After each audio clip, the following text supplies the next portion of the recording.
The Village, Where No One Died of Natural Causes. A Sherlock Holmes Mystery. Chapter 1. The Letter That Smelled of Lavender and Desperation. It was on a Thursday morning in the latter half of October 1895 that the peculiar affair of Dunmorrow came to our attention at Baker Street.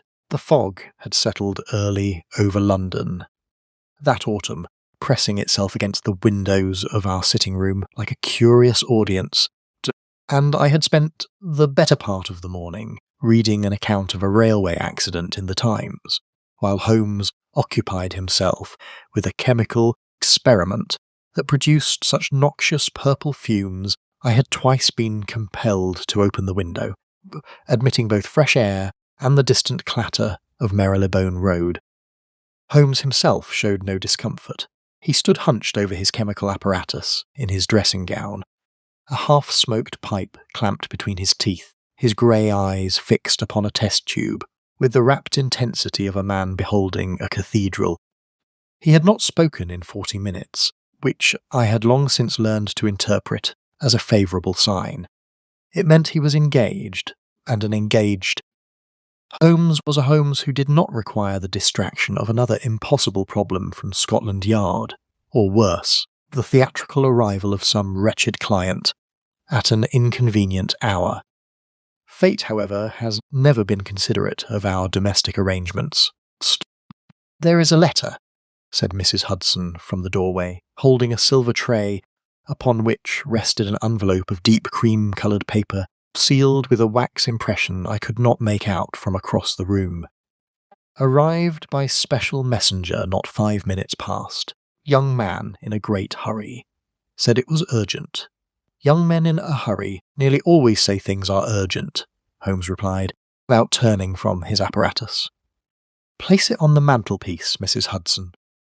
Watson, be so good as to tell me what you observe." I rose from my chair with some reluctance, set down my newspaper, and crossed to retrieve the letter from our landlady. She gave me a look that conveyed both gratitude and mild exasperation, and withdrew. The envelope was cream-coloured, as I had noted, good quality, but not exceptional. The sort used by prosperous, provincial households, rather than those of true aristocratic distinction.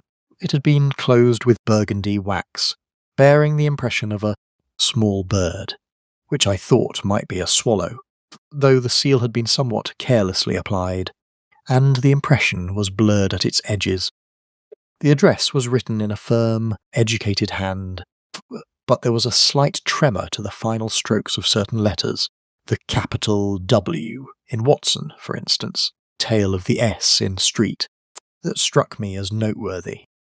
"The writer," I ventured, turning the letter in my hands, "is a woman of some education. The handwriting suggests confidence, but there is a tremor. Not from age, I think, but from distress. Quality of the paper suggests comfortable means. The seal is a bird, perhaps a swallow, carelessly applied, which suggests haste or upset, and there is a faint scent." I brought the envelope to my nose. Lavender. Either from a sachet in a writing-desk drawer, or from personal use.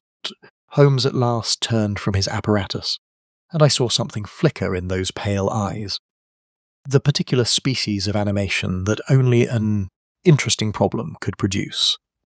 He crossed the room in 3 swift strides, plucked the letter from my hand, and examined it with the lens he produced from his dressing-gown pocket. "Capital, Watson. You have noticed the essentials, though I am afraid you have stopped short of the most revealing detail." He turned the envelope under the lamp. "The paper, yes, provincial and prosperous. The hand is educated. The tremor is distress. The seal, it is not a swallow, as you suggest, but a martin, which is a distinction of some significance given what I expect is inside. And this." He indicated a faint mark near the lower left corner, barely visible, "is a partial thumbprint in what I believe is garden soil. Our correspondent was recently out of doors, in a garden, before sitting down to write this in considerable agitation." "Open it then." I did. The letter was dated the previous afternoon and read as follows: "Dear Mr. Holmes, I write to you at the suggestion of my cousin, Mr. Aubrey Phelps of Hampstead, who assures me you are the one man in England capable of making sense of what has happened here in Dunmorrow. Will not waste your time with elaborate introduction. In the last 14 months, 7 people in our village have died, none of them of natural causes, though every death has been certified as such. I know this because I knew these people, and I knew their health, and I know what I have seen. The authorities will not listen.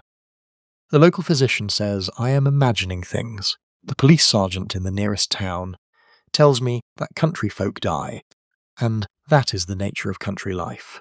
But Mr. Holmes, 7 is not the nature of anything. 7 is a pattern, and a pattern has an author. I implore you to come to Dunmorrow. I will explain everything upon your arrival. I cannot write more here. I do not know who reads my letters. Please come quickly. Your most desperate servant, Miss Edith Calder Dunmorrow, near Ashwick, Somerset.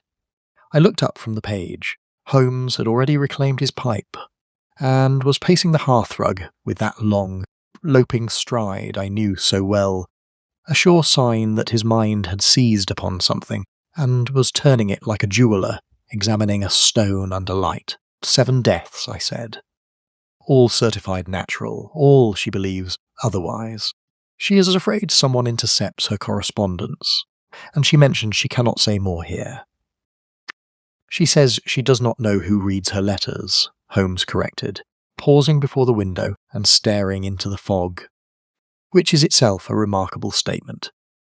In a village, Watson, letters generally pass through a very limited number of hands.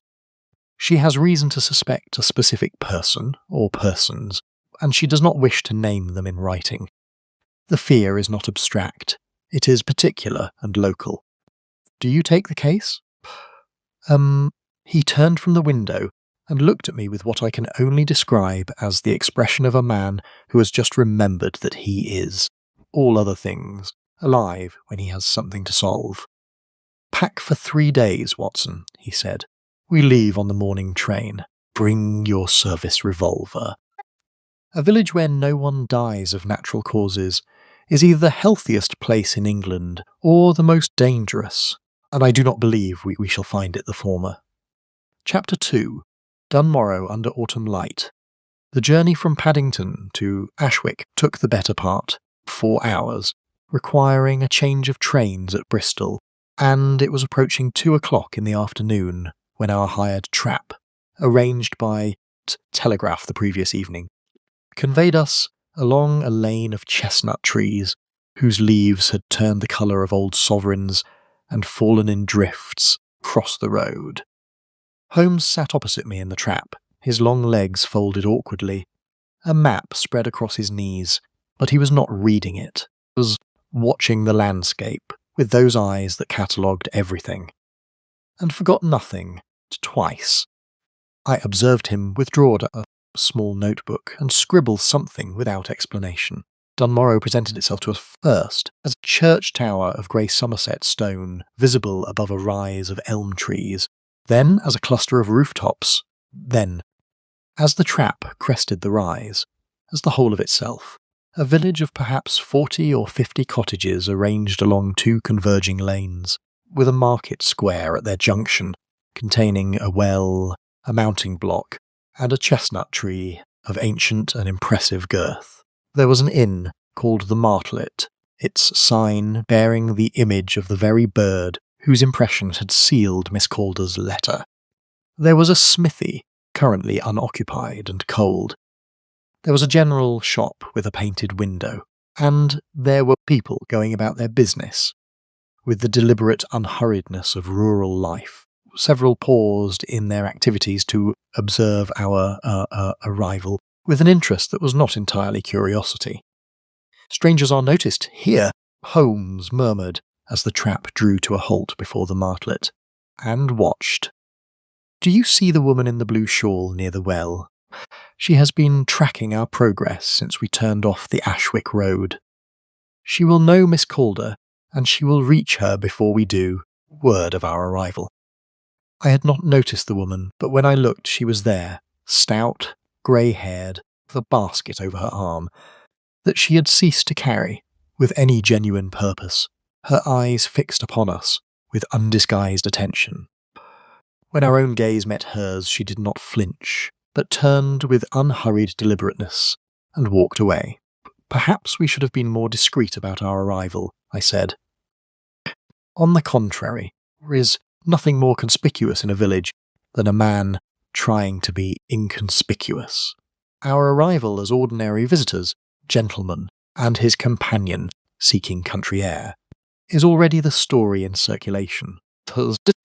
It is better that they observe us openly than suspect us secretly. He descended from the trap with the ease of a man half his energy expenditure. Come, let us settle our rooms, and then call upon Miss Calder before the afternoon is entirely gone. The landlord of the Martlet was a broad, florid man named Tapper, whose handshake communicated a hearty goodwill that I noticed Holmes receive with careful assessment rather than simple pleasure. We were given 2 rooms on the first floor, clean, low-ceilinged, views across the market square, and while I unpacked my bag, Holmes stood at his window for a full 10 minutes, saying nothing, looking out. "What do you see?" I asked from the doorway. 7, he said without turning. "I beg your pardon. I have counted the occupied cottages, visible from this window. There are 9. 2 of them show the particular signs of recent vacancy. One has a garden that has not been tended since midsummer. One has a window broken on the upper floor that has not been repaired. Broken glass of that sort is repaired within days in a prosperous village, unless there is no one to repair it." He turned at last. 2 out of 9. If we project that proportion across the entire village, we may account for a significant recent reduction in the local population. 7 deaths in 14 months would be consistent with it. This is not imagination, Watson. Something is very wrong in Dunmorrow. Miss Edith Calder's cottage was at the far end of the second lane, set back from the road behind a stone wall, over which grew a rambling rose now, bare of flowers, its hips a vivid red against the grey stone. She was waiting for us at the gate, as if she had been watching the road. And given what the woman at the well had communicated, she may well have been. Miss Calder was perhaps 40 years of age, possessed of a spare, composed figure, and a face that had once been pretty, and was now better than pretty. It was intelligent and determined, with lines at the corners of the eyes that spoke of habitual observation rather than laughter. She wore mourning clothes that were not quite fresh, suggesting they had been worn for some time, and she held herself with the rigid, upright posture of a woman who has resolved not to give way to something. "Mr. Holmes?" she said, offering her hand with a directness I found immediately striking. "And Dr. Watson, I am very relieved you have come. Very relieved indeed. Please come inside. I would rather not speak in the open air." The interior of her cottage was tidy and warm, fire lit against the October chill.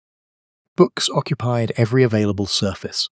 The writing desk near the window bore the evidence of recent extensive correspondence. Stacked papers, an inkwell recently used, blotter, marked with the ghost impressions of many letters. Miss Calder poured tea without ceremony, and sat opposite us with the directness of a moccenial woman who has rehearsed what she is about to say, and does not intend to waste time on preamble.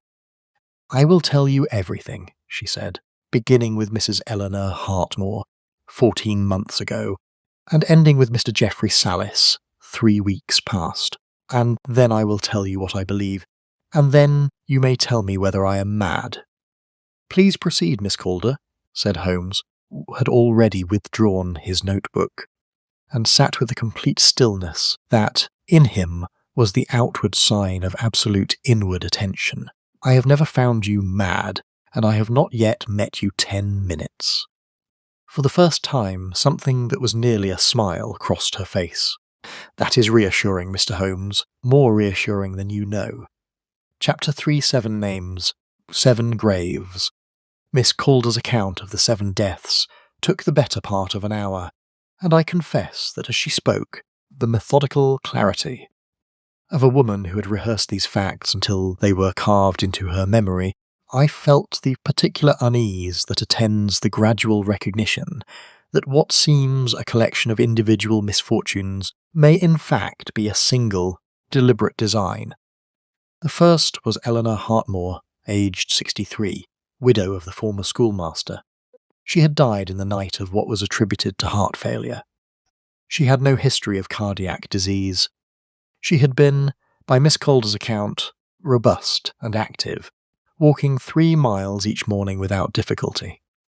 She had been, in the weeks before her death, in dispute with the village's most prominent landowner, a Mr. Cornelius Ashford, over the boundary of a field adjacent to her property. The second was Thomas Brigham, aged 41, a farmer. Died of what was certified as a gastric complaint of sudden onset. He had been perfectly well the previous day. He had, Miss Calder noted with careful precision, recently discovered that certain drainage works approved by the parish council, and largely arranged through Mr. Cornelius Ashford's influence, had diverted water from his fields in a manner that substantially reduced the value of his farm. Third was Patience Wren, aged 55, a draper. She had died of what the doctor called a convulsion. Miss Calder's eyes darkened as she described this one. Mrs. Wren had been her particular friend. She had complained of headaches in the week before she died, Miss Calder said. Severe ones. She found it difficult to keep food down. And then, one evening, she was simply gone. The doctor who attended, locally based, Holmes asked. Dr. Edmund Farrow. He has been here for 6 years. He came from Bristol. He is, she paused, choosing her word carefully, thorough in some matters and less thorough in others. Holmes wrote something in his notebook. The 4th through 7th deaths followed a similar pattern. Arthur Cledge, solicitor's clerk, who had been preparing papers in a legal dispute between a local family and Mr. Cornelius Ashford regarding the ownership of a woodland. Miriam Sadler, an elderly woman who had, until her death, been the village's informal historian and keeper of its old parish records. Nathaniel Cross, a younger man, a carpenter's journeyman who had worked on the alterations to Ashford's property, and had, according to one witness Miss Calder had interviewed herself, told a friend he had seen something during that work that wasn't right, not at all right. And finally, Geoffrey Salis, the schoolmaster, who had been collecting signatures on a petition to the county council regarding the water diversion scheme. When she finished, there was a silence in the room, broken only by the settling of the fire. All certified by Dr. Farrow, Holmes said at last. All certified by Dr. Farrow. And Cornelius Ashford, tell me about him. Miss Calder took a careful breath. He arrived here 8 years ago. He bought Ashford Manor. It was not called that before he came. He renamed it, from the Dunmore family, who had held it for 2 centuries but fallen into debt. He is wealthy, though the source of his wealth is not entirely clear. He is respected, or appeared to so. He sits on the parish council. He provides work for people. In the village, he contributes to the church roof fund and the school. He is, another pause, charming, that is important to say. He is extraordinarily charming, Mr. Holmes. When I tried to raise my concerns with 2 of the other villagers, they looked at me as though I were accusing the king of murder. Is he liked, or is he feared? Holmes asked. Miss Calder considered this with the seriousness the question deserved. Both, she said at last, and I have come to believe that in his case the 2 may not be entirely separate. Are there others who share your suspicions? My neighbour, Hector Finch. He is the village blacksmith, a reliable man, not given to imagination. He has told me he shares my misgivings, but he is afraid. He has a wife and 3 young children, and he told me directly that he will not speak publicly. I cannot blame him. She looked at Holmes with level, steady eyes. I have no family here, Mr. Holmes. I came to Dunmorrow 12 years ago as a schoolmistress and remained when Mr. Salis took over the school. I have no one who depends on me. That is why I can speak, and that is perhaps also why I am still alive." Holmes rose from his chair and moved to the window, looking out at the lane. The afternoon light was thickening, the shadows of the bare branches drawing complicated patterns on the garden path. He was quiet for a long moment. "One last question for tonight, Miss Calder. Where are the bodies interred?" "The churchyard, all 7 of them. St. Edmund's at the other end of the village, and the parish records that Mrs. Sadler kept. The informal ones she maintained as village historian." Miss Calder's expression shifted. "I don't know. She kept them in her cottage. After she died, her cottage was cleared by her nephew, who came from Exeter. He found very little of note," he said. "Very little of what should have been there." She paused. "I had always thought that careless. Now I wonder if it was deliberate." "As do I," said Holmes quietly. "As do I." Chapter 4. The Doctor with the Steady Hand and the Unsteady Eye. We called upon Dr. Edmund Farrow the following morning, presenting ourselves. At Holmes's instruction, as a physician acquaintance of mine engaged in a study of rural medical practice, and his companion, journalist, writing about country village life. Holmes played the journalist with the effortless ease of a man who has spent more of his life in disguise than the world suspects, affecting a slightly florid manner, and a tendency to take notes on everything from the doctor's bookshelves to the colour of his curtains. Dr. Farrow, for his part, received us in his consulting room with a professional welcome that contained, beneath its surface, something I recognised from my own clinical experience as carefully maintained composure. He was a man of about 50, lean and precise in his movements, with close-cropped iron-grey hair and a pair of gold-rimmed spectacles through which he regarded the world with studied impassivity. His consulting room was immaculate. Every instrument in its place, every jar and bottle precisely labelled, the shelves of his medical library, arranged with the rigour of a man who values order above most other things. The order itself, I noted, was a kind of performance. The room was almost too neat, like a stage set rather than a working space. "Rural practice," said Dr. Farrow, settling behind his desk, "is a good deal more varied than one might suppose from the outside. One treats everything from influenza to complex surgical presentations with far less access to specialist consultation than one's colleagues in the cities enjoy. I imagine," I said carefully, "that the rate of sudden illness must be quite different in a rural setting. Less exposure to industrial conditions, presumably. Cleaner air." "Generally speaking, yes," he replied. "Of course, country life carries its own risks. Agricultural exposure, animal disease, water quality in older properties." "Have you had many sudden deaths in Dunmorrow?" Holmes asked, with the idle tone of a man making conversation. Stillness passed across Farrow's face. "Barely perceptible. But I saw it. No more than one would expect in a population of this size," he said. "The usual natural causes. Heart, primarily. Some intestinal complaint in the summer months." "And the convulsions?" I asked. "I understand there was a case. A Mrs. Wren. I believe a local woman mentioned her name." "Patience Wren," said Farrow, and the name emerged without the slight adjustment of tone that a casual acquaintance would produce. It was the flat, factual delivery of a man who has rehearsed the mention of this particular name. "Yes, a sad case. A woman of middle age, previously unremarkable health. Sudden neurological event. Sadly not uncommon in rural populations where baseline cardiovascular health goes, unmonitored. Was a post-mortem conducted?" Now the stillness was longer. "In cases of sudden death, the attending physician has discretion," he said. "Where the cause of death is clinically evident, a full post-mortem is not always warranted or, given the small community and the sensitivities of the bereaved, appropriate." "Quite so," said Holmes pleasantly, making a note. Tell me, Doctor, have you found Dunmorrow a congenial posting? You came from Bristol, I understand. Farrow looked at Holmes with an attention that was suddenly sharper. I did. And yes, I find the village suits me well. I have been here 6 years. And before Bristol? London, perhaps? I ask, because your manner is distinctly metropolitan. One develops an eye for it. London originally, yes. Trained at St. Bartholomew's. He said this with the slight overemphasis of a man confirming a credential he is accustomed to having checked before Bristol.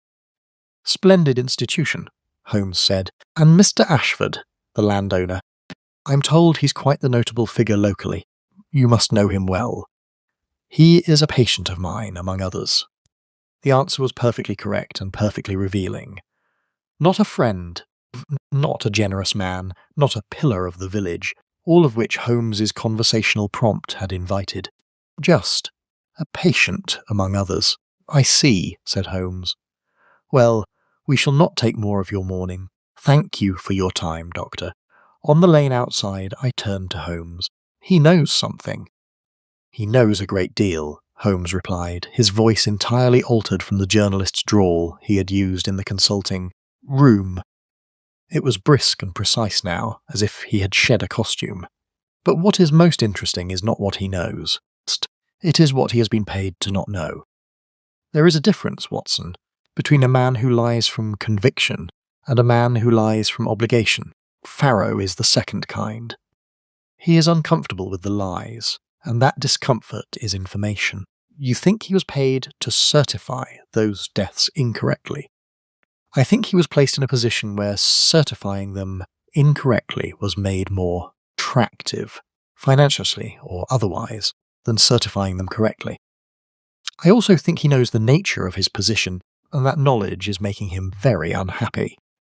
Holmes paused at the lane's edge, looking toward the manor, whose chimneys were visible above a stand of copper beeches at the village's northern extremity. We shall need to examine those death certificates, and we shall need to do so without Farrow, or anyone else, being aware that we have done so. Registrar. The registrar's office in Ashwick will hold copies.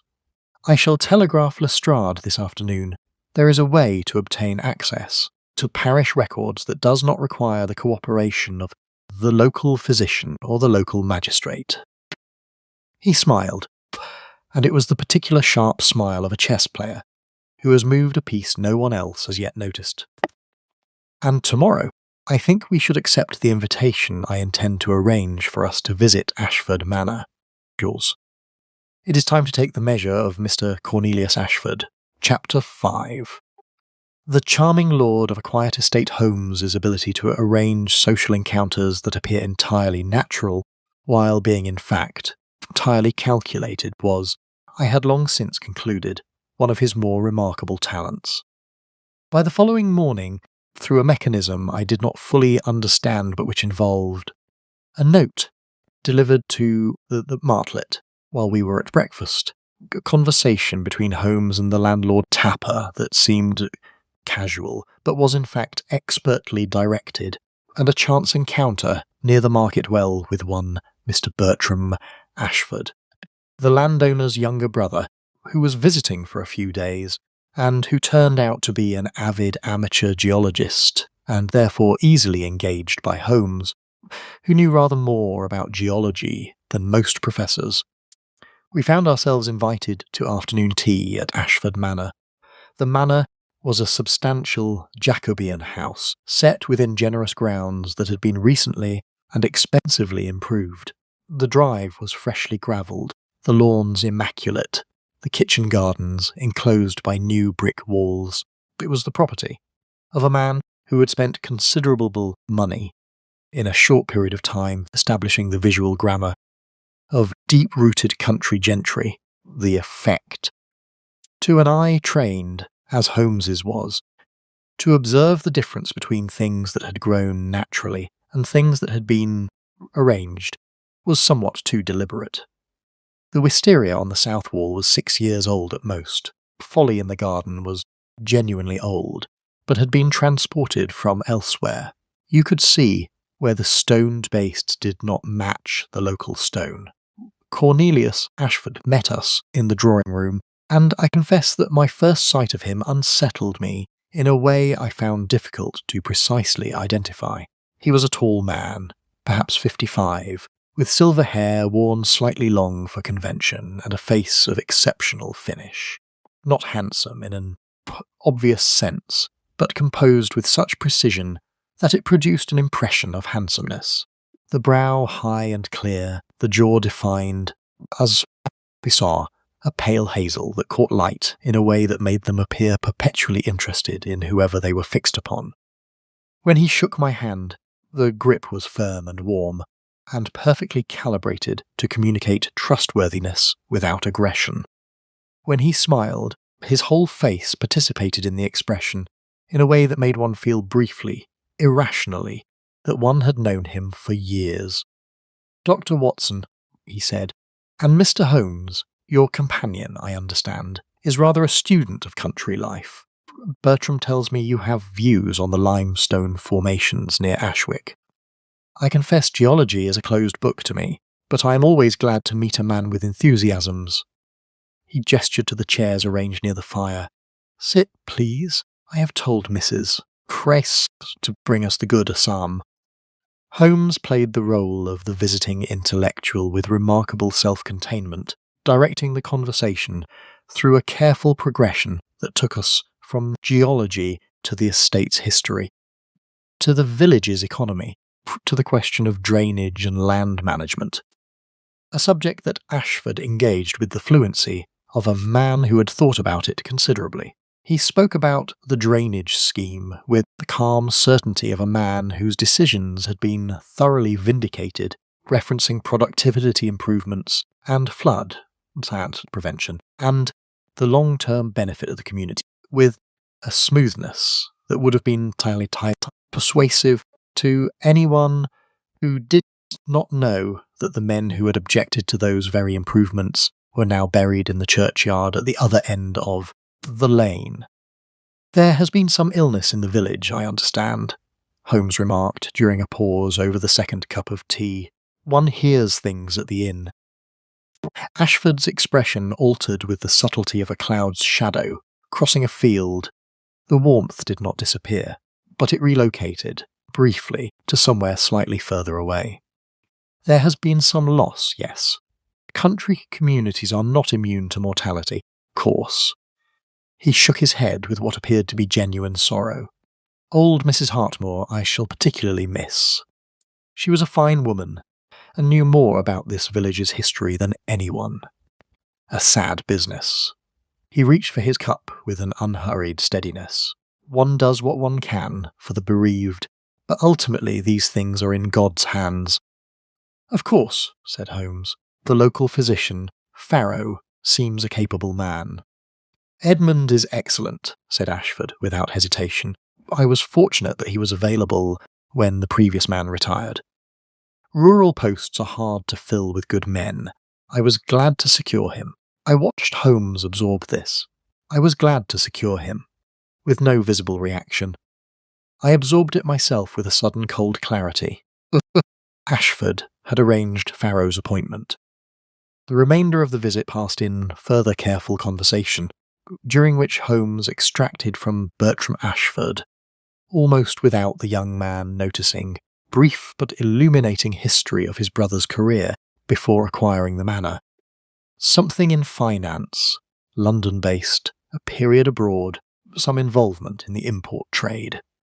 When we finally took our leave, the afternoon light already fading to a grey dusk, Ashford pressed our hands again with that calculated warmth, and expressed a hope that we would remain in the neighbourhood long enough for a second visit. "Walking back along the manor drive," I said quietly. "He secured Farrow's appointment." "He did," said Holmes. "He chose his physician the way a careful man chooses his tools. Deliberately, and with exact knowledge of the purpose they will serve." He paused at the gate, looking back at the house. "Cornelius Ashford is a man of great intelligence and very little conscience. A dangerous combination. More dangerous still when accompanied as they are in his case, by an instinctive gift for making people trust him. He turned to the road.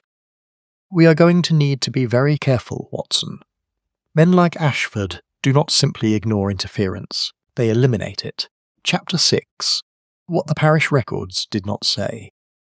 The telegraph I had sent to Lestrade, on Holmes's behalf and in Holmes's customary brusque fashion, produced results within 24 hours. An Inspector Gregson of the Somerset Constabulary, apparently contacted through channels.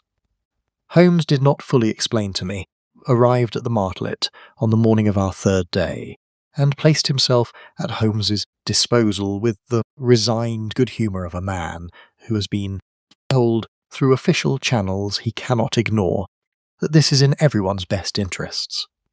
Gregson was a solid, deliberate man with the weathered complexion of an outdoor life and the measuring eyes of a detective, who had learned his craft in the provinces and trusted it.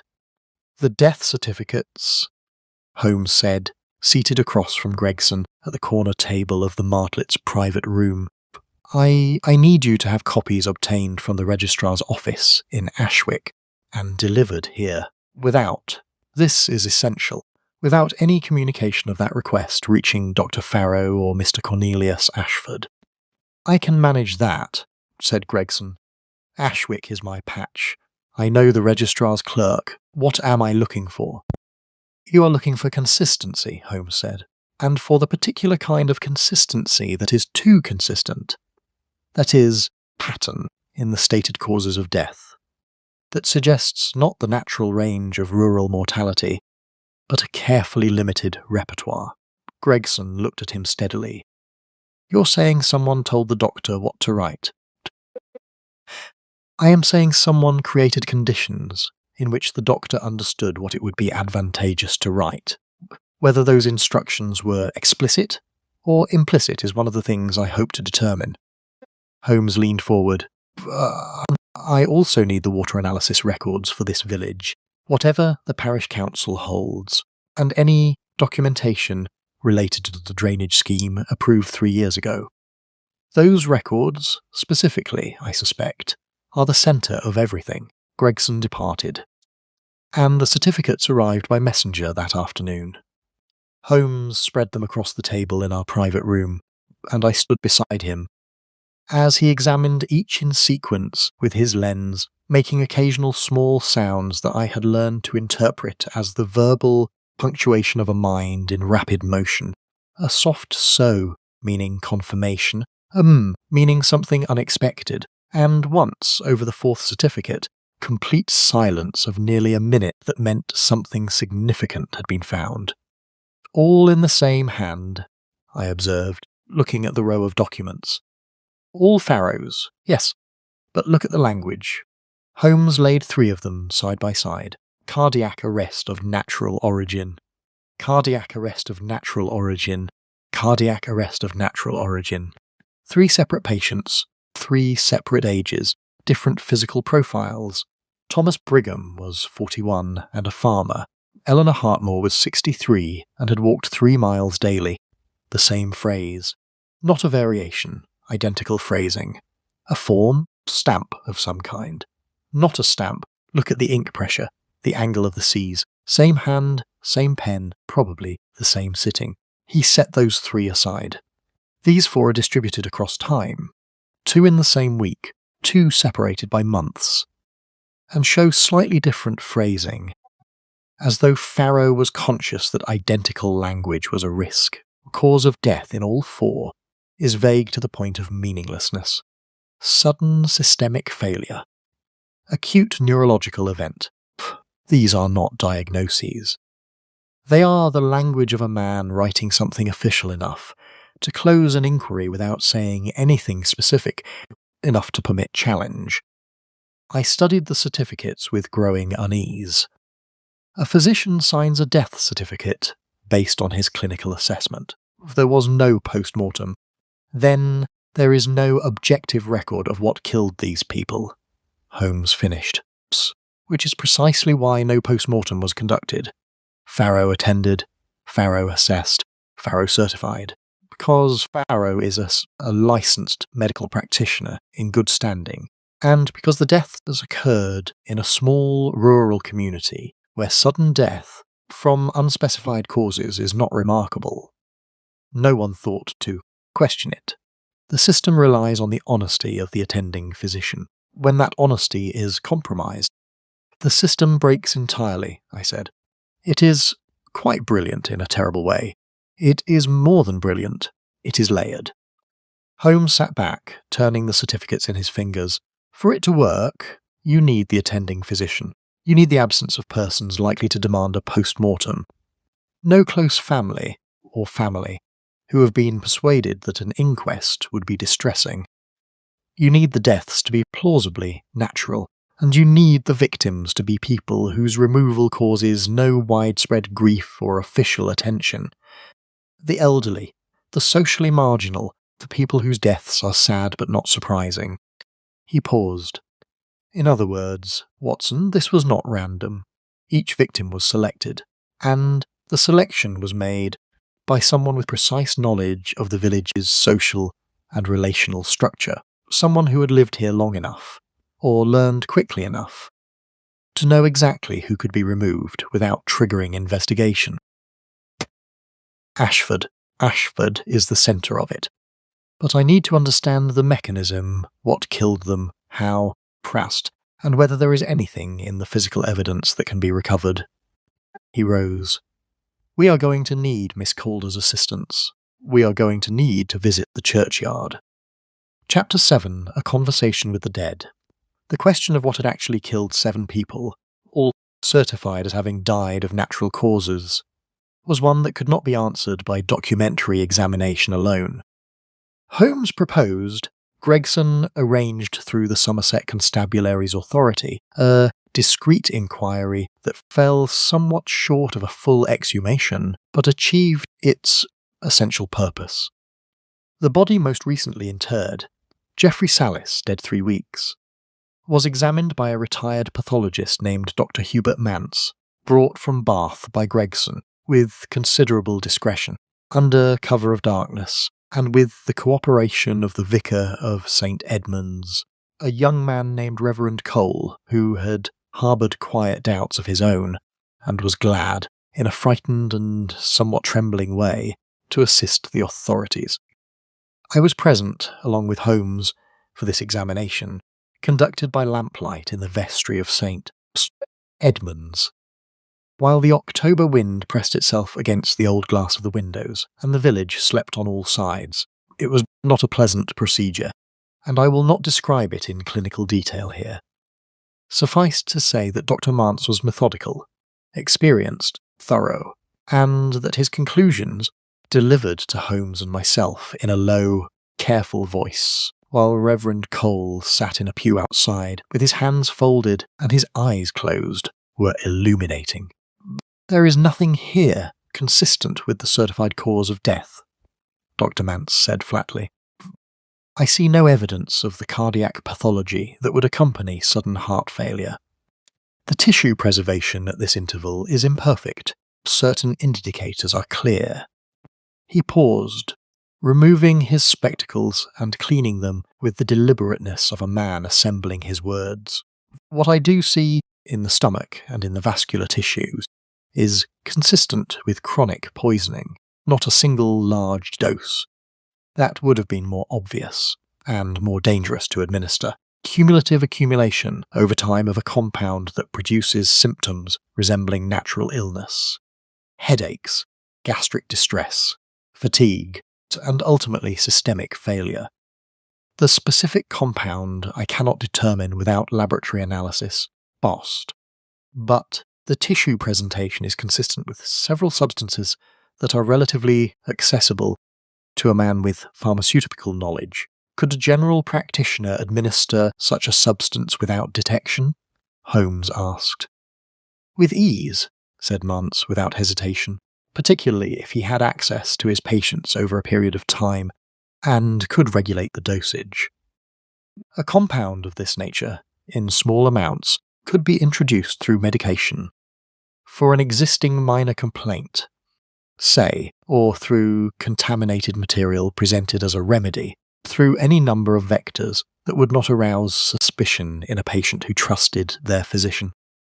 Holmes was still, and in the lamplight I could not fully read his expression.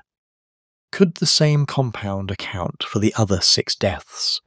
The variations in symptom, presentation, and the different stated causes of death, different doses, different rates of administration, and individual physiological variation would produce markedly different presentations, Mance agreed. A younger, stronger constitution resists longer and presents differently than an older one. The apparent variation in the stated causes of death would be consistent with the variable presentation of a single compound administered variably. When we emerged from the vestry into the cold night air of the churchyard, Holmes stood for a moment among the graves with his hands in his coat pockets and his face turned upward, not to the sky but to the middle distance, in the attitude of a man bringing a long calculation to its final step. Farrow administered it, I said. Through his practice, they were all his patients. They were all his patients, Holmes confirmed. But he did not initiate it. He is not a man of that kind. He is a man who can be led to it by sufficient pressure and sufficient reward. But the design, the selection, the long strategy of it, that is someone else entirely. He turned from the graves. Ashford identifies a person who poses a threat to his interests. He communicates the threat to Farrow. Farrow administers, over weeks or months, adjusting the dose with medical precision. A substance that produces symptoms natural enough for a rural practitioner to certify without question. Ashford provides the motive, Farrow provides the mechanism, and between them they have, over 14 months, removed 7 obstacles with perfect apparent impunity. He began to walk toward the churchyard gate. What they did not anticipate was Miss Edith Calder, who is not a patient of Dr. Farrow's. I thought of what she had said, that she had no family here, that she was perhaps alive because she was alone. She goes to a physician in Ashwick? She has not seen a physician in 4 years, according to what she told us. She is a healthy woman who does not seek medical attention, and so Farrow has no access to her, no vector through which to introduce his compound. She has been watched, I suspect. She has been the subject of social pressure. The attempt to make her appear a hysteric, a fantasist, but she cannot be reached the way the others were reached. He stopped at the gate, which means that if Ashford becomes aware that we are close, and he will, Watson, this is not a man who lacks intelligence. His first instinct will be to address the source of the danger, and the most dangerous person to him now is not Holmes or Watson. It is Edith Calder. We need to warn her. We need more than that, Holmes said quietly.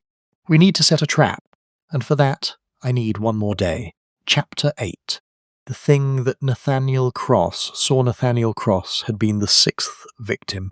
A carpenter's journeyman, young 26 years of age, worked on the alterations to Ashford Manor 2 years prior to his death. He had told a friend, according to Miss Calder, that he had seen something during that work that wasn't right, not at all right. He had died 3 months after the completion of the work. A friend to whom he had spoken was a man named Jacob Hendy, who still lived in Dunmorrow and operated the small post office and general shop. Holmes called on Hendy in the late afternoon of our 3rd day, having first ensured through Miss Calder, who knew everyone, that Hendy was a man of reliable character, who had not been brought within Ashford's particular circle of influence. The shop was quiet at that hour, a small bell tinkling above the door as we entered, and Hendy himself was a lean, angular man of about 40, with the wary eyes of someone who has spent some time wondering whether to say something and has not yet decided. Holmes's approach to reluctant witnesses was a matter I had observed across many cases and had come to regard as a species of art. He did not press. He did not cajole. He established, with gentle efficiency, that he already knew more than the witness supposed, and that the withholding of information was, therefore, not protective but merely incomplete, and that the act of completion was both safe and important. Within 10 minutes, Hendy was talking. Nat told me, because it was bothering him, Hendy said, leaning on his counter with his arms folded. He wasn't an imaginative lad, not the sort to read things into situations. He said he was doing work in the East Wing. Ashford had the East Wing done up considerably, floors and wall panelling throughout, and he came across a room that was locked. And when he asked the head carpenter about it, the head carpenter told him it was storage and to leave it alone. Which Nat did, because that's how you keep a job. But a week later, he had cause to go to that part of the house again, and the room wasn't locked this time. The door was standing a little open, and he glanced inside, and what he saw was shelving, floor-to-ceiling shelving, and on the shelves, bottles. A great number of bottles, all labelled in a hand he didn't recognise, and beside them books. Not printed books, but written ones. Ledgers, he thought. Did he read any of the labels? Holmes asked, with a careful evenness that was in fact intense attention. He said he saw a few. Didn't mean anything to him. Chemical names, he thought. Long words. He only remembered one, because it stuck in his mind as peculiar. He said it sounded like arsenic, but longer. He tried to write it down, but didn't manage to spell it right. What he wrote down. Hendy moved to the counter drawer and withdrew, with the care of a man handling something he has kept for a reason, and does not entirely understand why. A folded piece of paper was this. Holmes unfolded the paper. I looked over his shoulder at the awkward printed letters. Arsenate. Arsenate, I said quietly. Copper arsenate or lead arsenate, Holmes said, both of which were, until recently, used as pesticides. Entirely accessible, entirely unremarkable in a rural household context, and both of which, in sufficiently refined form and administered in controlled doses over time, are quite capable of producing the symptom presentation Dr. Mance described last night. He refolded the paper with deliberate care. Mr. Hendy, why did you keep this? Hendy looked at the paper for a moment before answering. Because Nat died 3 months later, and I thought about what he'd told me, and I thought, I'm not a clever man, Mr. Holmes. I thought it might matter one day, even if I didn't know how. He met Holmes's eyes. Has it? Mattered? It has mattered considerably, Holmes said, and I want you to know that you have done a very brave thing by keeping it, and by telling me. I am going to ask you to do one more brave thing, which is to stay entirely quiet about this conversation. To tell no one, not your wife, not your neighbours, not Miss Calder, until I come back to you. Can you do that? Hendy nodded. I've been quiet about it for 2 years. I can manage a few more days. On the street outside, the dusk was settling again, and the lights in the cottages were beginning to come on one by one, casting warm, amber squares across the lane. I thought about a young man named Nathaniel Cross, who had glanced through an open door and seen shelves of bottles with long chemical names, and who had told his friend because it was bothering him, and who had been dead inside a season of doing so. The locked room in the East Wing, I said. Is it still there? I believe so, Holmes replied. Which is why tomorrow night we are going to need to enter Ashford Manor without Mr. Ashford's knowledge or invitation. Gregson must obtain a warrant. I shall send him a note this evening with sufficient grounds. Doctor. Monce's preliminary findings from last night should be more than adequate, but the warrant must be served at a time, and in a manner that prevents Ashford from removing or destroying what that room contains before we reach it. He stopped and looked at the distant chimneys of the manor, visible still above the beeches. Tonight, I intend to write a letter. To Ashford? To Farrow, Holmes said, and it will be a very interesting letter. Because I believe Dr. Edmund Farrow faced with the weight of what I know and the certainty of what I can prove, may find that self-preservation is a more powerful instinct than loyalty to a man who has made him an accomplice to murder. Chapter 9. The Letter to the Doctor. The letter Holmes composed that evening in our private room at the Martlet was a document of considerable precision. I watched him write it, seated at the small table near the window with the lamp positioned to his left, working with a steadiness of hand that contrasted sharply with the occasional stillness, during which he stopped, considered, then continued. The pauses of a man not in doubt about what he knows but deliberate about what he chooses to reveal of it. He read it to me when it was done. It was brief. It informed Dr. Edmund Farrow that Sherlock Holmes was aware of the nature and mechanism of the deaths of 7 residents of Dunmorrow, that this awareness was supported by physical evidence, documentary evidence, testimonial evidence of a kind that would withstand legal scrutiny.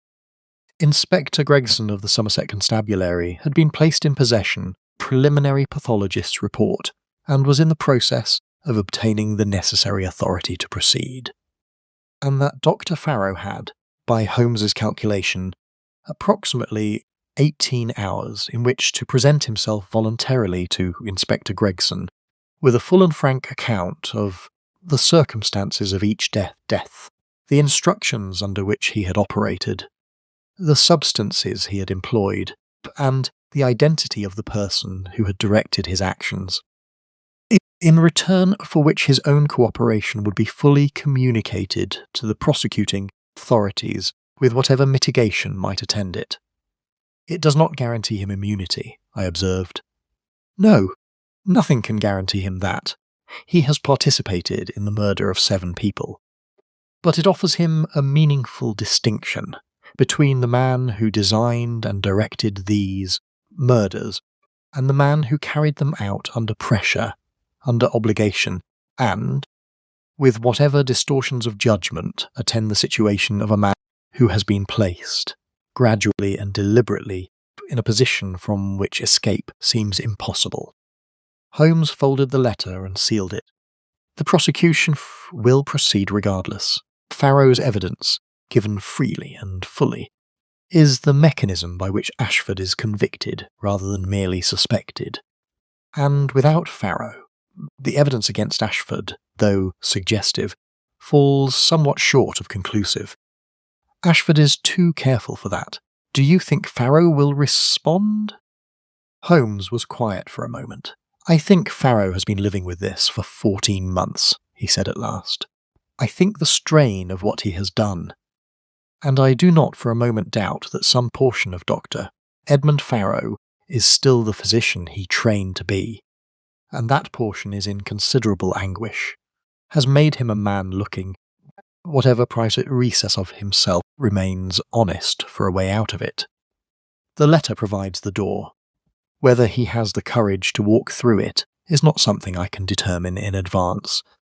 But I believe he does. I base that on the look in his eyes when we mentioned Patience Wren, whose name he delivered with the flat precision of a man who has said it many times in his own mind, in the small hours of the morning, in a voice he cannot silence.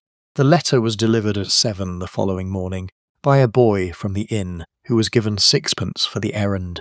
Farrow's response arrived at 9:15. It was a single page, written in a hand less steady than the certificates we had examined, and it contained what Holmes had predicted. A request to meet Gregson that afternoon. An indication that Farrow wished to make a statement. Final sentence that, in its brevity and its terrible weight, told us everything. I have not slept in 6 weeks. I am prepared to tell the truth about all of it. Holmes placed this note on the table between us and regarded it for a moment. Good, he said simply. There was no triumph in his voice. There was something else, a quietness that I had learned over years to identify as the particular solemnity Holmes permitted himself when a case resolved not into cleverness, but into human tragedy. What happens now? I asked. Now Gregson conducts his interview with Farrow this afternoon. While he is doing so, we use the time to visit Miss Calder and place her under Gregson's protective attention. And tonight, he rose, and the quietness was replaced by the precision of a man moving toward conclusion. Tonight we go to Ashford Manor, and we take Gregson with us, and a warrant signed by a Somerset magistrate, and we go to the East Wing, and we open the locked room. And that, I believe, complete the picture. He paused at the door, his hand on the frame. One more thing, Watson. Ashford will know, before this day is out, that something has changed. Men of his intelligence always know. I want you to watch, when we arrive at the manor tonight, not what is in the room. Gregson will manage the evidence, but what is on Ashford's face in the first moment he sees us. That face, in that moment, will tell us a great deal about what he actually expected to happen, and what it means to him that it has happened otherwise. I said nothing in response. There are moments in Holmes's investigations when the approach of resolution carries its own kind of weight. This was such a moment, the feeling of a long machine arriving at its conclusion, every cog turning as it must, the outcome no longer in doubt but still immeasurably significant. I went to my room, checked my service revolver, loaded it, put it in my coat pocket. It seemed the prudent thing to do. Chapter 10. The missing portion of the recipe, Farrow's statement to Gregson, which the inspector relayed to us, in compressed form that evening. Before we set out for the manor, exceeded even Holmes's expectations in its completeness. Whether this was the consequence of 6 weeks without sleep, or the relief of a man surrendering a burden that had become insupportable, the calculation of someone attempting to distinguish himself as sharply as possible from the architect of the scheme, the doctor had spoken for nearly 3 hours without prompting, and what he described was a mechanism of extraordinary deliberateness. Ashford had approached him in the second year of his tenure, initially through what appeared to be no more than generous patronage, additional payments for house calls, referrals of paying patients from his estate staff, a gift of a very good wine at Christmas. Relationships had developed a quality of obligation before Farrow fully understood what he was accumulating. The first explicit request had come in the matter of Eleanor Hartmore, and it had been framed not as a request for murder, but as a request for a quiet kind of resolution. Hartmore was a nuisance. The boundary dispute was costing time and money and goodwill. She was not a young woman. Her health were too. Ashford had chosen his words with exquisite precision. Reach its natural conclusion, sooner rather than later, then certain difficulties would be simplified. Farrow had understood. He had not immediately complied. There had been, he told Gregson, a period of 3 weeks, during which he had not slept, had drunk rather more than his habit, and had contemplated leaving the village. What had prevented him was a document Ashford produced. Not a threat, Farrow insisted, but an account of certain aspects of Farrow's professional conduct in Bristol that Ashford described as potentially concerning. The document detailed a circumstance in Farrow's past that he had believed buried. A case of malpractice in Bristol, settled quietly, the record sealed. Ashford had found it, and in finding it, he had provided Farrow with the clearest possible illustration of the alternative to compliance. The substance used was copper arsenate, obtained by Ashford through channels that Farrow said he did not know and had not asked about. It was delivered to Farrow in unmarked bottles through an intermediary, a man on the estate named Draper, Ashford's personal valet. The dosage was calculated by Farrow himself and, based on the patient's body weight and medical history, adjusted to produce a progression of symptoms that would present as consistent with existing or plausible conditions. Farrow administered it through medications, legitimate prescriptions for minor complaints, laced with graduated doses of the compound in the sealed medication bottles he prepared himself in his consulting room's back dispensary. He has a key to the East Wing room, Gregson told us. He says he's been in there twice. The shelving, the bottles, the ledgers. Ashford kept records, precise ones, dosage schedules, timelines, case notes on each victim. Farrow thinks Ashford kept them partly for his own satisfaction and partly as insurance. If Farrow ever broke, Ashford could produce the records in a manner that placed the medical decision-making entirely in Farrow's hands. Records kept in the room are evidence against both men, Holmes said, but the framing is designed to ensure that the most direct evidence points at the physician rather than the landowner. Exactly. Ashford is meticulous. Gregson looked at Holmes with an expression of professional respect, mingled with something closer to disquiet. He's also known about us, Mr. Holmes, since yesterday afternoon at the latest. Tapper at the inn told us, after some persuasion, that he sends occasional reports to the manor about any notable arrivals. He's done so for years. Harmless gossip, he thought. He didn't know what it was used for. Holmes received this without visible surprise. Ashford will have used this interval to consider his options, he said. He will have decided that the records in the room represent the greatest risk, and will attempt to address that risk. We should go to the manor now, Spectre. Not tomorrow morning. Now, tonight, before he has any further opportunity to act. He looked at Gregson steadily. Is the warrant in order? Signed an hour ago by Justice Alderman in Ashwick. Then we go. Holmes rose, buttoning his coat. Watson, you have your revolver? I have. Good. Gregson, bring 2 constables.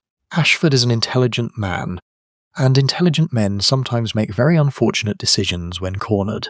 Paused. And send word to Miss Calder that she should lock her door tonight and admit no one until she receives a specific signal from me. She will know what I mean. We have arranged a code between us.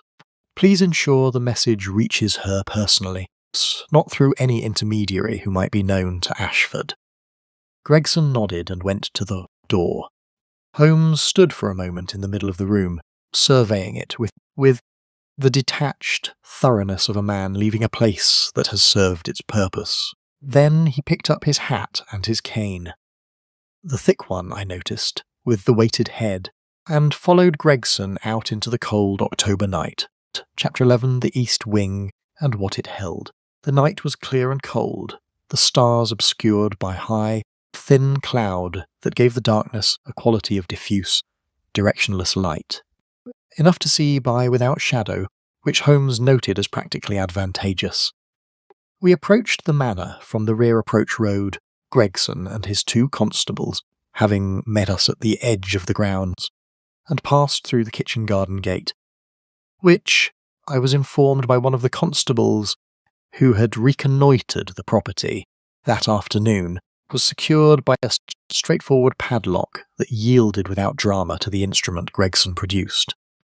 The house was not dark. Lights burned into upper windows on the western side, and in the kitchen quarters at the rear there was the golden warmth of a banked fire. Dog began to bark somewhere in the direction of the stables, was hushed and fell silent. We crossed the kitchen courtyard quickly and entered by the scullery door, again secured, again yielding, and passed through a series of service passages that smelled of old stone and cold cooking, and the particular damp of large country houses in autumn. The east wing was accessible from the main house through a door at the end of the long gallery, and it was here that Holmes paused and held up a hand. We all stopped. In the silence, I became aware of a sound from somewhere ahead. A faint, rhythmic sound that resolved, as I concentrated on it, into footsteps. Regular, unhurried footsteps moving back and forth in a room above us. "Ashford," Holmes murmured. He turned to Gregson and communicated in a rapid, nearly soundless exchange that Gregson should take his constables to the main staircase, and come at the east wing from above. while Holmes and I proceeded through the gallery to the locked room. The footsteps above us indicate the study immediately over the east wing room. He is there, and he is aware enough to be awake. And if those footsteps convey what I believe they convey, he is considering the situation and has not yet acted. We must reach the room before he does. A pause. Go. Gregson and the constables peeled away, footsteps muffled on the stone flags. Holmes moved forward, I behind him, through the long gallery. A corridor of darkness hung with ancestors, who peered from their frames with the same useless severity they had worn for centuries, and to the door at its end. This door was locked, but it was old, and the lock was of the simple barrel type, crowed, and Holmes produced from his coat pocket the small set of picks he had carried since I had known him, and had the door open in less than 30 seconds. The east wing smelled different from the rest of the house. There was beneath the damp and cold a chemical note, faint, astringent, particular note of certain compounds that are not quite stable at room temperature. Holmes registered it the same moment I did and turned to me with an expression that, in the darkness, I read as confirmation. The locked room was the third door on the left.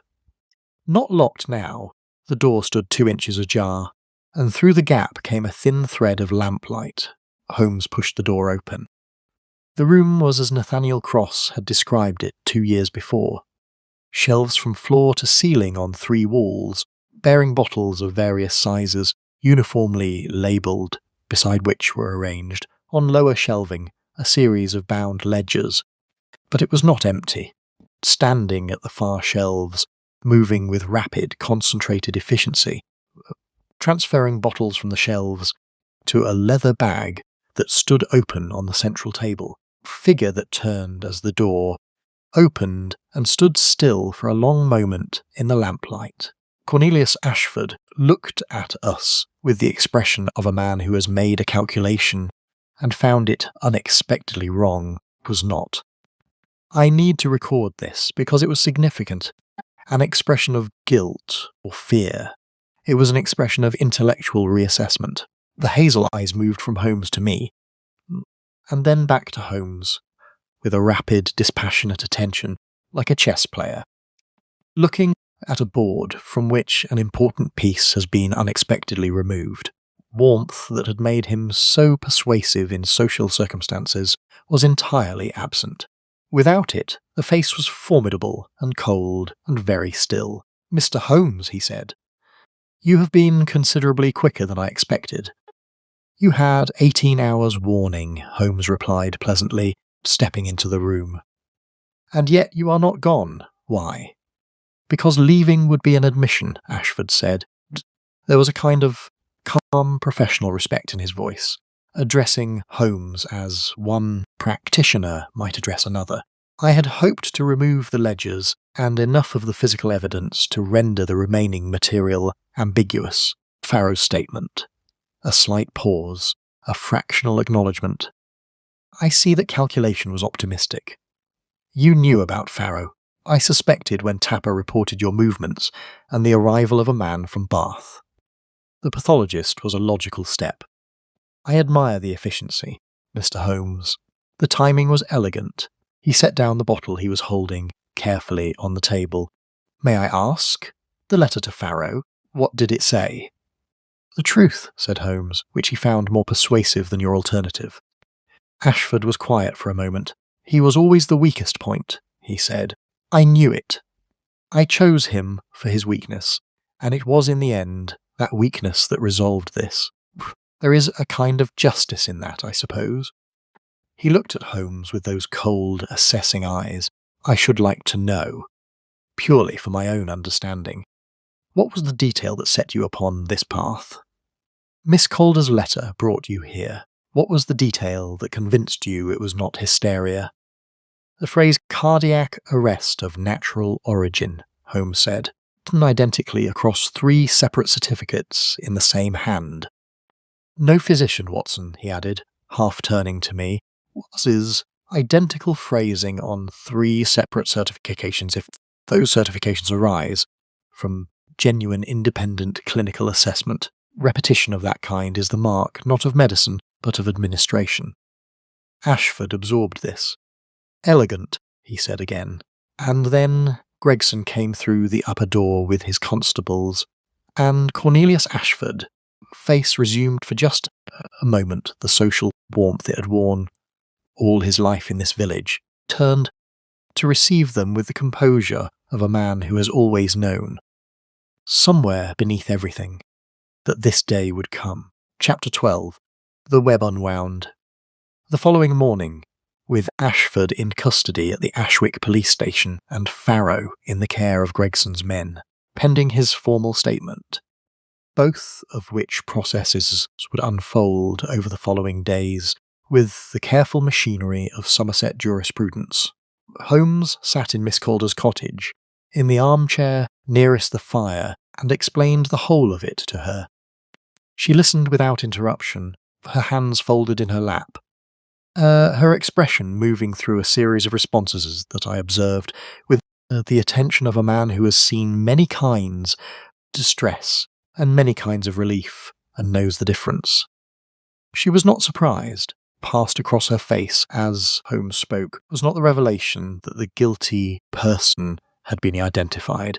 She had named Ashford in her very first letter, and she had not doubted her naming, but rather the relief of a woman who has been told, at last, and by a source she can trust, that she is not mad, that what she knew was real, that the deaths were murders, that her grief was legitimate, that the 7 people she had watched go into the ground had been taken, not lost. There is a particular species of sorrow that attaches to unacknowledged loss. Something harder and more persistent than ordinary grief, and in watching Miss Calder's face as Holmes spoke, I thought I saw some portion of it begin at last to soften. The substance, Holmes explained, with the calm precision he applied to technical explanation, was copper arsenate, a compound used in agricultural pesticide applications and for accessible, without unusual difficulty, in a rural setting. Farrow administered it over extended periods through medications prescribed to each victim for existing or contrived minor complaints. The cumulative effect produced the symptom presentations he then certified as natural: cardiac failure in the older victims, systemic failure in the younger. Without postmortem's examination, there was no mechanism for detection. Ashford had carefully arranged that no such examination would be conducted. "How did he choose them?" Miss Calder asked. Her voice was steady but very quiet. Each of the 7 represented a specific and material threat to Ashford's interests, Holmes said. Mrs. Hartmore and the boundary dispute. Brigham and the drainage claim. Mrs. Wren, I believe she had discovered, through her friendship with you, that you were beginning to ask questions, and Ashford regarded her as a potential source of information to you. Cledge, the solicitor's clerk, had access to legal documents. Mrs. Sadler held parish records that I suspect contained historical material relating to the land transactions through which Ashford acquired the manor. Transactions that may not bear close scrutiny. He paused. Cross saw the storage room, and Salis was gathering public support for a formal inquiry. 7 people, Miss Calder said, for a boundary dispute, a drainage scheme, a legal document, for the accumulation of land and influence and the preservation of impunity, Holmes said. These were not crimes of passion, Miss Calder. They were investments. Ashford is a man who has operated through his life on the calculation that every obstacle has a price. Price of the 7 people in this village was lower, in his assessment, than the price of allowing them to continue in their opposition. He looked at her steadily. He was wrong in that assessment. He was wrong because he failed to account for you. She was silent for a moment. I did very little, she said. I wrote a letter. You wrote a letter when everyone around you was either complicit, afraid, or dead, Holmes replied, with a precision that was the closest he generally came to warmth. That is not very little. That is a considerable thing. From the market square outside came, at that moment, the ordinary sounds of village morning life. A cartwheel on stone, someone calling to someone else, a child's voice. The sounds of a place continuing to exist, which, given the preceding 14 months, itself not a small achievement. "What happens to Farrow?" Miss Calder asked. "He will stand trial. Cooperation will be a mitigating factor. It will be for the court to decide how much. He has destroyed his profession, and a significant portion of the remainder of his life. Whether justice requires more than that is a question I leave to the law." Holmes rose from the armchair. "What happens to Ashford is rather more certain. Farrow's statement is comprehensive. The physical evidence in the East Wing room is conclusive. Ashford, who is, beneath everything, an intelligent man, will not be served by a defence that ignores that. Believe he will instruct his counsel to negotiate the terms of a plea, rather than attempt to contest the evidence." "Will the village know?" she asked. "All of it. The truth of how those 7 people died?" "There will be a trial," Holmes said. "The evidence will be a matter of public record. The village will know." He picked up his hat. "I should add, before we leave today, that the young blacksmith, Hector Finch, who shared your misgivings in private, he is not a coward. He has children, and he made the decision that a man with children sometimes has to make. He should know that his private understanding of the truth, even unexpressed, was part of the fabric of what made this resolution possible. Miss Calder, you may tell him so." She stood and offered her hand, and Holmes took it with the gravity of a man who does not always manage that transition naturally, but managed it, on this occasion, rather well. Chapter 13. The Loose Thread of Mr. Draper. There was one element of the resolution that remained incomplete, and it was Holmes who identified it on our penultimate morning in Dunmorrow, the morning before we were to return to London, in a manner characteristic of him, by abruptly laying down his breakfast, rising from the table and saying, "Draper." I looked up from my own breakfast. Ashford's valet, the man who delivered the compound to Farrow. The intermediary is always the most legally significant figure after the principals, Holmes said, reaching for his coat. Because the intermediary is the human link between instruction and act. Without Draper, prosecution must argue that Ashford's connection to Farrow was an inference from circumstantial evidence. The room, the records, Farrow's statement. With Draper, the prosecution has a human witness to the specific act of transfer. He carried the bottles. He knew what was in them, or he suspected it. Either way, he made a choice. He paused at the door. "And there is another reason I want to find Draper today. He is not in the manor. Gregson's constables searched it last night and this morning, and cannot account for him. He has either fled, in which case an application must be made to Gregson, or he is somewhere local, and I think he is somewhere local. Why? Because he has nowhere to go that would be better than here. He has served Ashford for, I believe, the entirety of Ashford's time in Dunmorrow, 6 years. He knows too much to be comfortable in any environment where that knowledge might become a liability. But he also knows that Ashford is arrested, and that Ashford's capacity to reward his silence is now very limited." Holmes opened the door. A man in Draper's position is not calculating flight. He is calculating the next step in a landscape that has changed completely. That means he is somewhere quiet, thinking. They found him in the church. Not St. Edmund's in Dunmorrow, but the smaller Chapel of Ease at Thornfield, half a mile down the Ashwick Road. A tiny, cold building that was used for services perhaps twice a year, otherwise standing empty.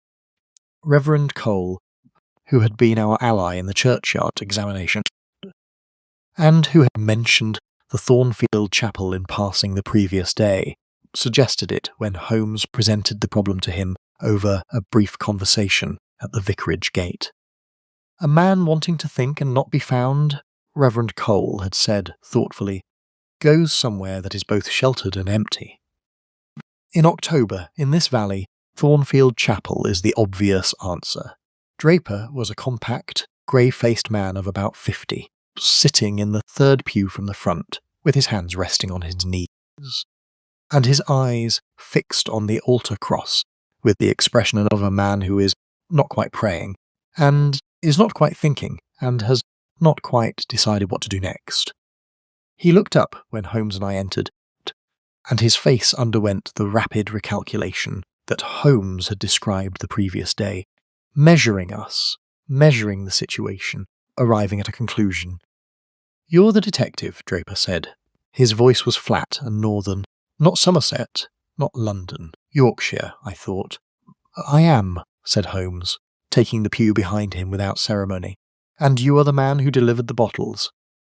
I need to know how many times, what period, and what, if anything, you were told about their contents." Draper was quiet for a moment.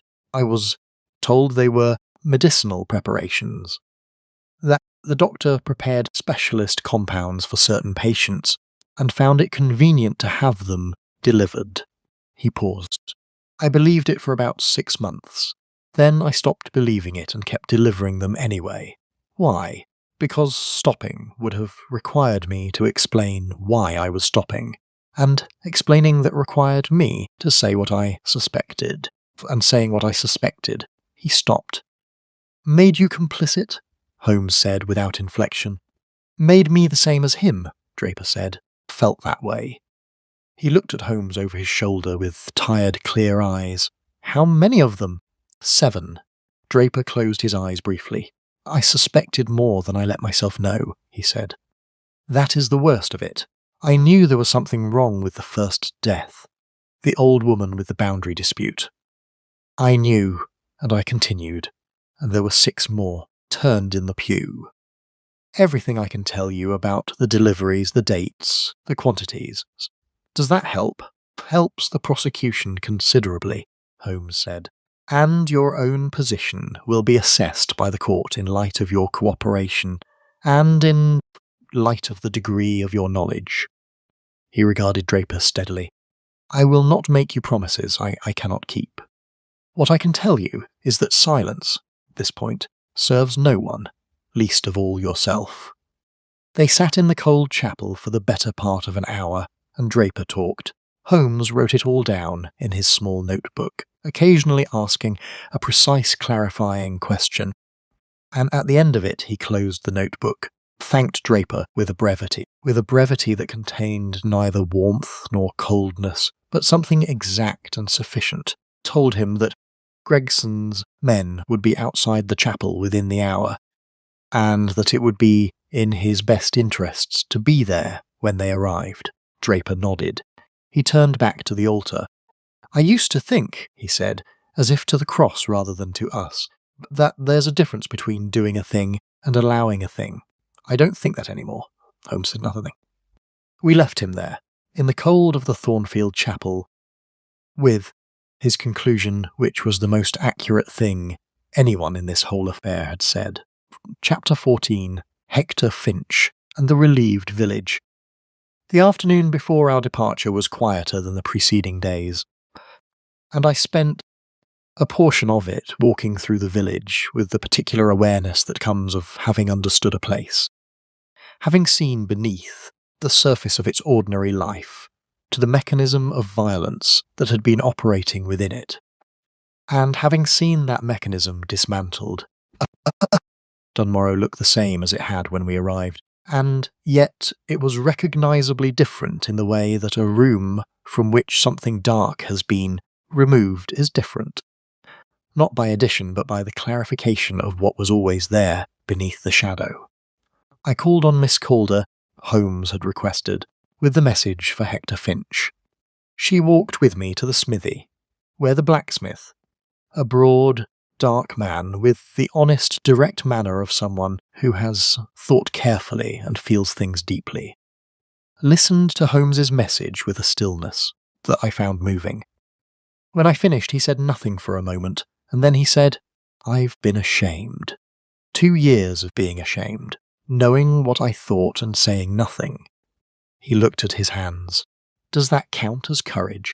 Knowing and saying nothing? Holmes seemed to think it was more complex than that, I said carefully. Your Mr. Holmes is generous, Finch said, but there was something in his face that suggested the message had done what Holmes intended it to do. Not absolved him, exactly. Placed his silence in a context that was human rather than damning, and offered him the possibility of moving beyond it. That evening, Tapper at the Martlet.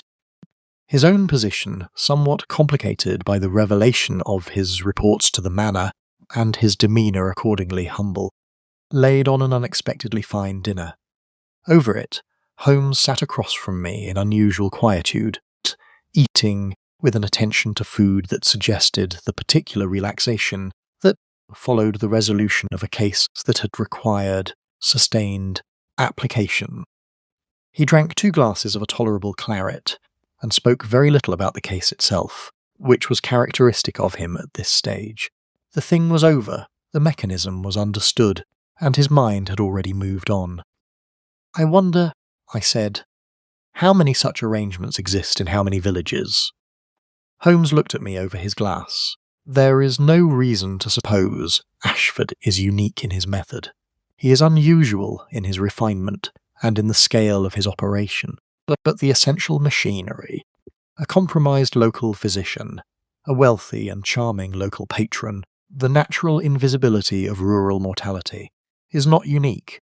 It is replicable, and it may well have been replicated. He set down his glass. What is unique is that the system failed here, which it did because one person refused to accept what she was told to accept.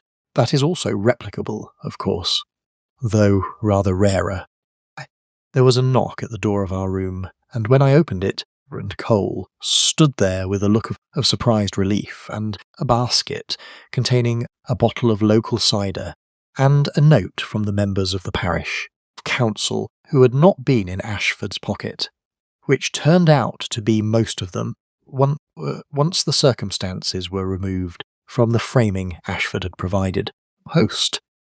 The note thanked Holmes in terms that would have embarrassed him had he been reading it in a gathering, but which he received, reading it alone by the fire, with what I interpreted as something very close to genuine satisfaction.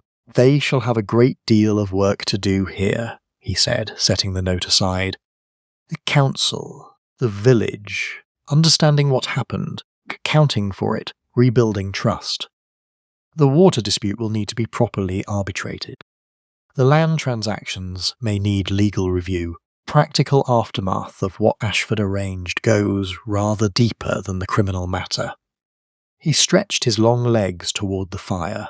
Miss Calder is a capable woman, and she has allies she did not know she had until today. The village will manage. Are you ever concerned, I asked, with what comes after? With the aftermath of the cases you resolve? He considered this with a seriousness that indicated the question was not unwelcome. I am concerned with it, he said, after a moment, in the sense that I consider it. I am not equipped to manage it. My contribution is, as I have said before, the identification of the truth, and the construction of the path by which justice may reach it. The rest, the healing, the rebuilding, the slow recovery of a community that has been used as Ashford used this one, that requires a quite different set of qualities from my own. A pause. I am glad of people who have those qualities, Watson. I am simply not one of them. I thought of Miss Calder's face that morning, Hector Finch at his smithy, and of Reverend Cole's frightened, decent cooperation in the dark churchyard, and I thought that Holmes was, as he frequently was, both entirely right and somewhat wrong simultaneously, right about the limits of his qualities, and wrong, perhaps, about the limits of his concern. Chapter 15, Baker Street, Fog, and the Next Case. We left Dunmorrow on a Friday morning, the sky, a pewter grey that promised rain before noon, and delivered it somewhere between Shepton Mallet and Bristol, drumming on the roof of our carriage with the industrious purposefulness of English autumn rain that has decided. It has been patient long enough. Holmes sat with his eyes half closed in the particular condition that was, I had learned long ago, not sleep but a state of organised interior activity. When he emerged from it, a half hour or so after Bristol, brisk and clear-eyed, in a way that confirmed the diagnosis. The Ashford trial will depend considerably on the forensic analysis of the bottled compounds, he said, without preamble, as if resuming a conversation that had never stopped. Gregson has samples from the East Wing. Mance will complete his laboratory analysis within the fortnight, he told me. Farrow's statement is already in Gregson's hands in final form, and Draper's account of the deliveries provides the physical chain of transfer that connects Ashford directly to the means. The ledgers in the East Wing, which contain, as I suspected, detailed records in Ashford's own hand of the dosage schedules and intended outcomes for each victim, are the most damning element. They are the record of a man who thought he was writing history, not evidence. Why would he keep such records, I asked. It seems a strange risk. Vanity, Holmes said immediately, and the particular vanity of the precise mind. Ashford is a man who thinks in systems. Record-keeping was part of the system. Documentation of what worked, what did not, what dosage was most effective for a given body weight and health profile. He was not keeping a diary of his crimes for sentiment. He was conducting a kind of research, and the records were the research notes. A man of that disposition does not discard research notes. They are the evidence of his own intelligence, and he values that evidence above the risk it represents. A pause. The risk should have been zero, from his perspective. He had a compliant physician. He had no competent observer. He had 14 months of perfect success. The records were safe, because there was no one to find them. Except Miss Calder, Holmes agreed, who wrote a letter. We changed trains at Bristol, and settled into a carriage that was warm and smelled of old plush and coal smoke, and I took out my notebook and spent the next hour writing the outline of the case while the details were still fresh, a habit I had maintained since the earliest days of my association with Holmes, which he had alternately encouraged for the publicity it provided and deprecated for the literary liberties he claimed I took. On this occasion, when I looked up from my notes, looking out of the window at the passing fields with an expression I could not quite classify.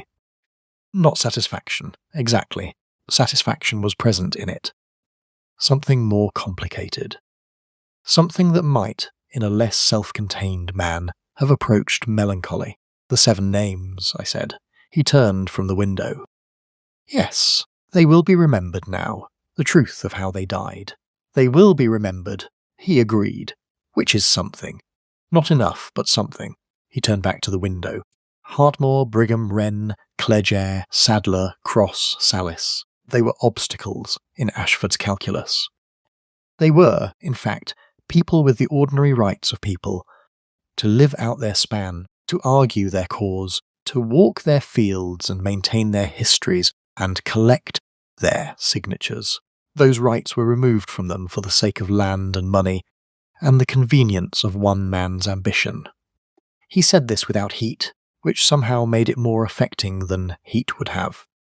The law will address Ashford. That is not nothing. We arrived at Paddington at 4:15 in the afternoon, stepping into the great vault of the station with its steam and its noise and its particular sense of everything happening at once in multiple directions. London received us, as it always did, indifferently and grandly, its scale reducing the particulars of our recent days to their proportionate size, without diminishing them. Holmes flagged a cab with the ease of a man returning to his natural habitat, and as we rattled north toward Baker Street through the early evening traffic, I felt the particular transition that I had come to regard as the rhythm of our life together. from the concentrated intensity of a case to the expansive, somewhat formless period that followed, before the next thing arrived. "Will you rest?" I asked, as we turned into Baker Street, familiar facades resolving themselves in the lamplight. "I shall work," he said. "Post.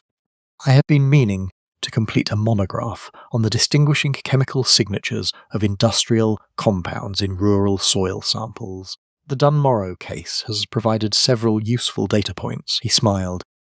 The quick, private smile of a man who has already moved on to the next thing and finds it interesting. "You should write up the case, Watson. It is, I think, among the more instructive I have encountered, not for its complexity, which is real, but for its central lesson. Which is, the cab drew up before our door, and Holmes paid the driver and descended to the pavement, with the angular economy of a tall man in a small cab, straightening his coat and looking up at the lighted windows of our sitting room with the comfortable recognition of a man arriving at the right place. That the most powerful instrument of injustice, he said, is not violence or wealth or cleverness. It is the assumption that the person raising the inconvenient question is wrong. He moved toward the door. Miss Calder was not wrong. She was right. She was not believed. And 7 people died in the interval between those two facts. The lesson is available to anyone who cares to take it. He paused at the step, one hand on the doorframe, and looked back at me with those grey, clear eyes. "Come, Watson, Stree. There are 3 more letters on the mantelpiece, and one of them is from Scotland Yard. And I have not yet decided whether it is worth my time, but the tobacco is fresh, and the night is young. And, after a village of careful silences, I find I am rather glad of the particular noise of London." Followed him up the stairs, past Mrs. Hudson's reproving glance at the mud on our coats, and into the familiar warmth of the sitting room. The fire was lit, and the blue tobacco jar sat on the mantelpiece, beside the 3 letters and a stack of recent newspapers. Holmes snatched up the letters with the appetite of a man unwrapping presents. Within 30 seconds had discarded 2 and was reading the 3rd with an expression of sharpening interest. "Watson," he said. "Yes. Do you know anything about the diamond trade?" I settled into my armchair and reached for the nearest newspaper. Outside, London went on about its enormous business. The fog was thickening again at the windows, pressing close, carrying within it the promise of other mysteries, other voices, with other urgent things to say, other letters that smelled of lavender and desperation, and the particular human need to be believed. "Very little," I said. "Excellent," said Holmes, and sat down to read.